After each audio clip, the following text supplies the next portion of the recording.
Okay, so more on tutorial tayo this time. Okay, this time naman guys, ang i-apply natin 3 and 6, yung copy-paste vector. Okay, so dito guys, meron na tayong existing na building. Okay, so ito ay pushback.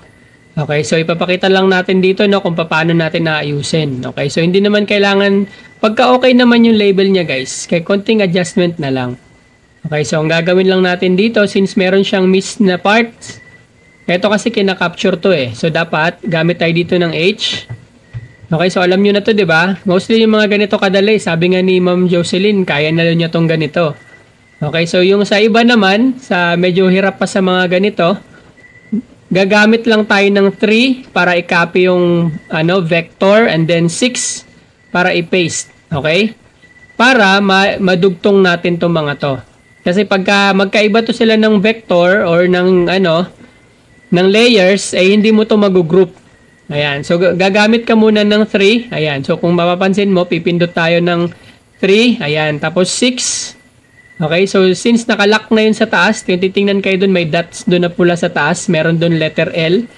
Meaning, nakalock na siya. Okay. So, ibig sabihin, pwede ko na to siyang pagsamahin.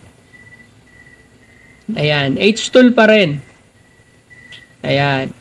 So, madali na lang to guys habang habang tumatagal na lagi nyo itong ginagawa, makakabisado nyo rin to.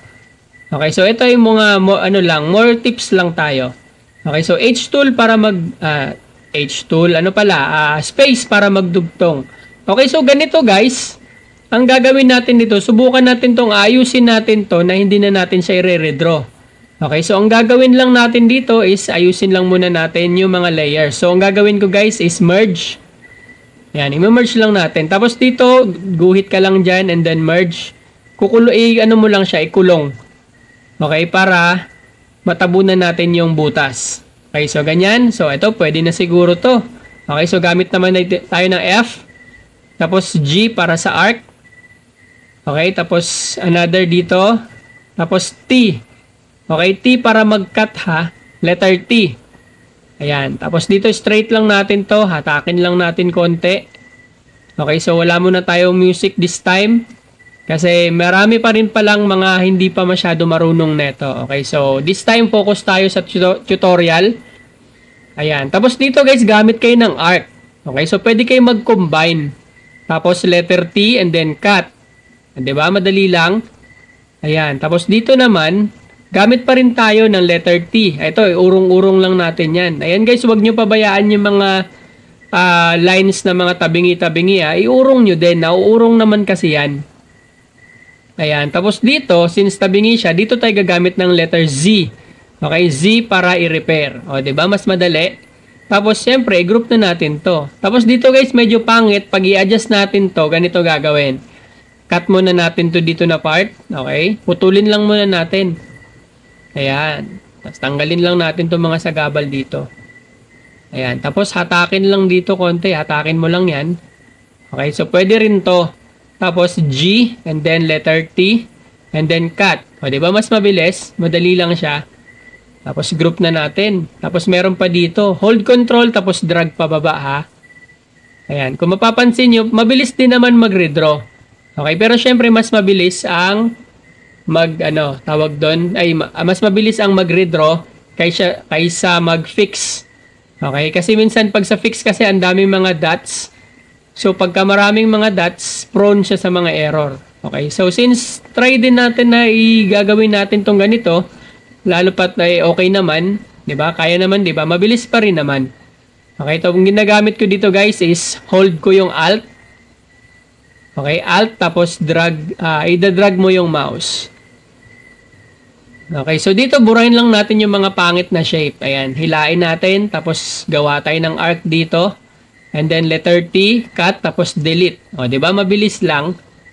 Ayan, tapos group lang natin yun. Ayan, burahin na natin yung iba, pangit na masyado yun Ayan, tapos 3, and then 6. Ayan, kung mapapansin mo, nag-lock na yung vector. I-click mo yung label na gusto mong i-copy. Okay, tapos i-click mo rin yung label or yung draw building na gusto mo siyang doon mo i-paste yung kinapi mo na vector. Yung green guys, yan yung vector ha. Yung green na naka-dash-dash. Yan yung mga vector.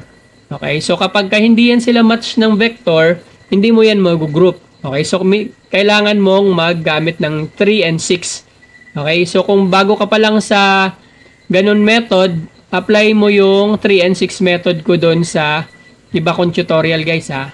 Okay, so dito, hayaan mo lang yan ganyan. Ayan, so nagka-cut lang tayo.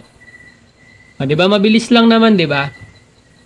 Delete lang natin yan. Tapos, gamit tayo ng ano dito, shift.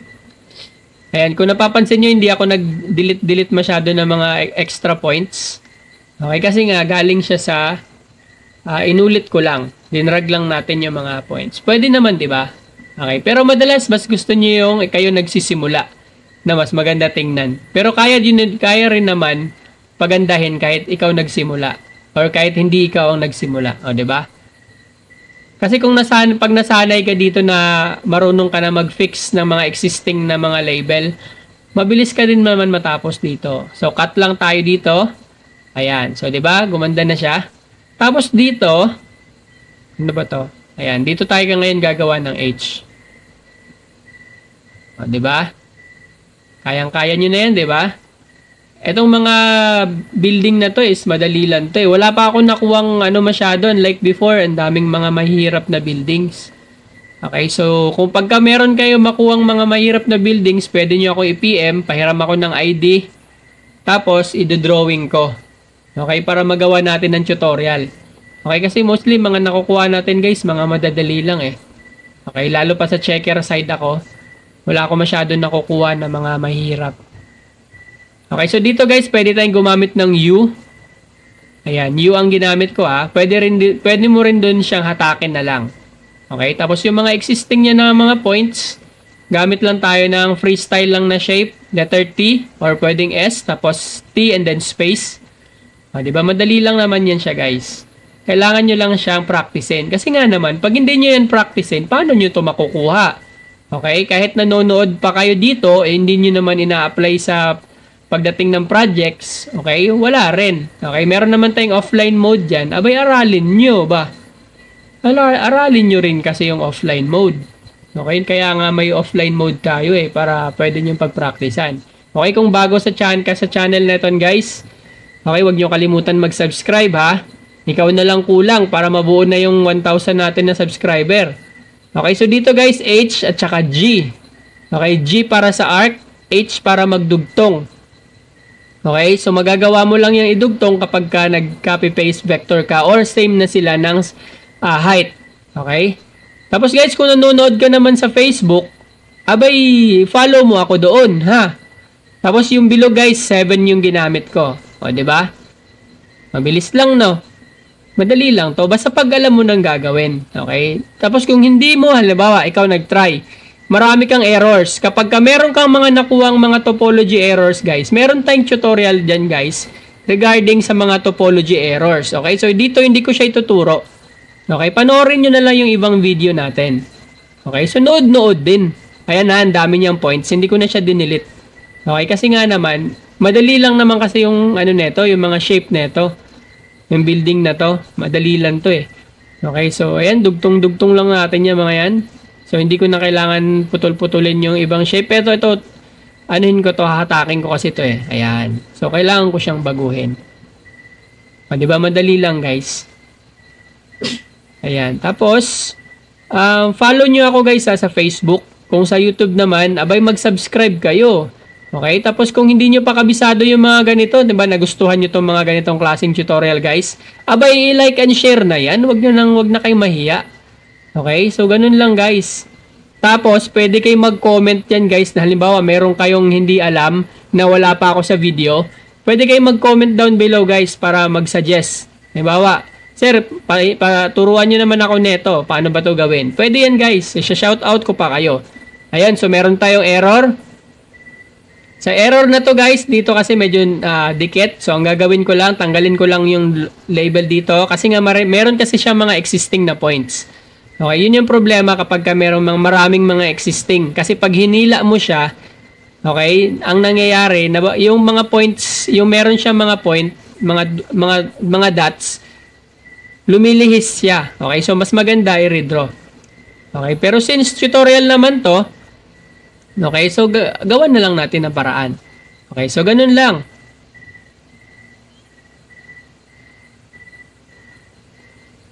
Tapos H pa rin.